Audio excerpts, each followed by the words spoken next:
Referente ao parecer número 155/2024, favorável. Parecer favorável ao projeto de lei número 47/2024, contido no processo número 64/2024. Recebe esta Comissão de Educação, Ciência, Tecnologia, Inovação, Cultura, Desporto e Lazer para análise e emissão de parecer do projeto de lei acima descrito de autoria do Poder Executivo, que inclui o Rodeio Nacional de Criúva no calendário oficial de eventos do município de Caxias do Sul.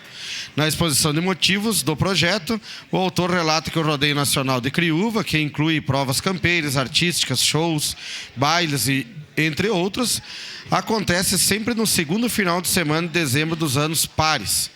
Informa que o primeiro patrão do CTG Pousada dos Tropeiros de Criúva foi Adelar Bertucci e atualmente o representante da entidade é Fernando Giordani. Em 2024 acontecerá a 8ª edição do Rodeio Nacional de Criúva, realizado tradicionalmente no Parque João Covolan Filho, em Criúva. Aduz que este evento possui data exclusiva da 25ª Região Tradicionalista.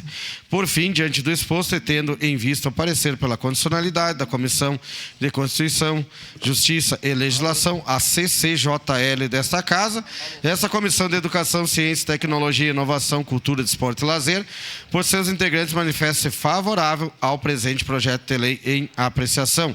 Caxias do Sul, 3 de abril de 2024, 149 anos da colonização, 134